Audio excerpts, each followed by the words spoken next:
Good day, everybody. This is Mr. Lowe, ready for our Unit 5 review. For our review, we are going to go over the entire pre-assessment. That is the pretest that you took at the beginning of the grading, at the beginning of this unit. And I think you'll find that the pre-assessment mirrors the post-assessment very, very well. So let's go ahead and get started. We did some of these in class, but I just want to go ahead and get started, and we'll do some more today. So the first one, problem number 1 says convert 34/5 into a mixed number. Remember, it is 1 point for the correct answer, 1 point for showing me all your work. So over here in the work section, I'm going to take 34/5, and I need to convert that into a mixed number. There's two ways we can do it. We can do it in our heads and say, well, let's not even do it in our heads. Let's just do long division. 34 divided by 5. 5 goes into 34 how many whole times? 6 times. 6 times 5 is 30. I subtract. I get my answer at 4 as my remainder, and I have 4/5 as my fraction. Remember, we can take our remainder and write it as a fraction up here, 4 out of 5, or 4/5. We also use the Gazinta method. We said that 5 goes into 34 6 whole times with how many fifths as a remainder? 4/5. The Gazinta method is more kind of a mental type math. This would be a more concrete way of solving the problem. 6 and 4/5 is my correct answer. Let's go ahead and look at number 2. Number 2 says convert 4 2/3 into an improper fraction. Well, we had an improper fraction up here as 34/5. So I'm taking this 4 2/3, and I need to make it look something like that, where my numerator is greater than my denominator. So I want to take 4 2/3, and I really like how Mrs. Hannah taught this to some of you guys, where we want to do a punch here, that the times sign is kind of our punch sign, and then we want to add to it first aid. So 4 times 3, which equals 12, plus 2, because there's my punch here, my first aid is here, plus 2 is 14. So my answer should be 14 over, and I keep the same denominator. 14/3. I look for 14/3 as my answer choice. The correct answer is D. So again, we're going pretty quick, but I'm trying to show you or give you a good example as to how to solve each of these problems. Question number 3 says, what fraction is equivalent now to 1/4?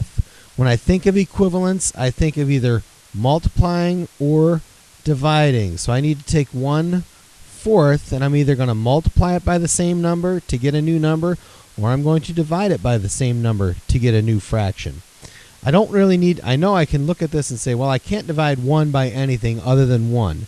So division is out. We are going to multiply. So what I do is set up my problem where it's 1 times something equals another fraction. 1 times some number, the numerator, equals the new numerator. 4 times that same number, whatever it is, equals my new denominator. So now I can go over and look at my answer choices. If I were to choose 2, 6, I would be multiplying 1 times 2, which equals 2. That works. But 4 times 2 does not equal 6. It's not going to work for that one. But look at here. I have 2/8. So I know if I choose 2 over 2, I get 1 times 2, which is 2, and 4 times 2, which is 8. I get my actual answer of 2/8. Thing to remember when you're working with equivalency is you got to make sure you multiply your numerator and denominator by the same number, 2 over 2, which is really the same thing as saying multiplying that number by 1 whole, or 1. And 1/4 times 1 equals 1/4. That is why 2/8 equals 1/4. They're really the same fraction. Moving on, we're going to go over here, and I know we're going a little bit fast, but I'm going to pause here for a second. Moving on, it says, what fraction is equivalent to 35%? Equivalent to 35%. This time I'm changing my percents to equal a decimal of some number to equal a fraction of some number. So I'm given fractions as my answer, so I know I got to convert it first to a decimal and then to a fraction. Well, 35% converts to a decimal simply by doing this. The decimal in 35% is really right there, right after the 5. All I need to do to convert from a percent to a decimal, to a number that is less than 1, is move the decimal one place, 2 places to the left. When we go from percents to decimals, we move it to the left.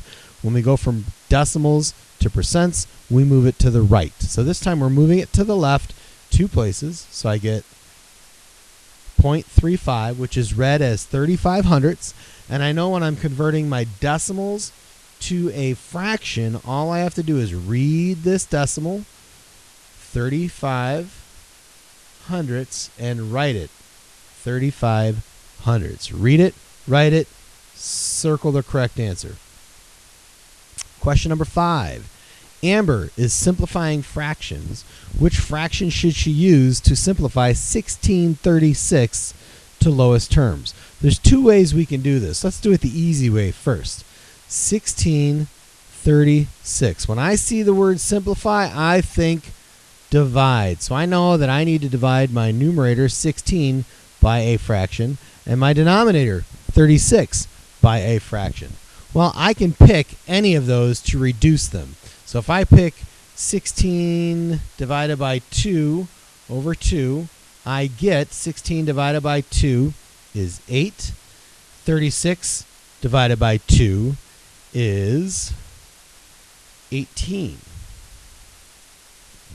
So I have 8/18. Now the problem with this not being the correct answer, so I know it can't be A, because I can reduce 8/18 even further, again, by dividing by 2. When I do that, I get 8 divided by 2, which is 4, and 18 divided by 2, which is 9. I know 4/9 is my answer in lowest terms. So I know that 16 over 36 reduces to 4/9. The problem is now I need to figure out what number did I divide 16 by to get 4, and what number did I divide 36 by to get 4? Well, 16 divided by 4 equals 4, and 36 divided by 4 equals 9. So my fraction that I used is really 4 over 4, or 4/5, which would be letter B. Okay?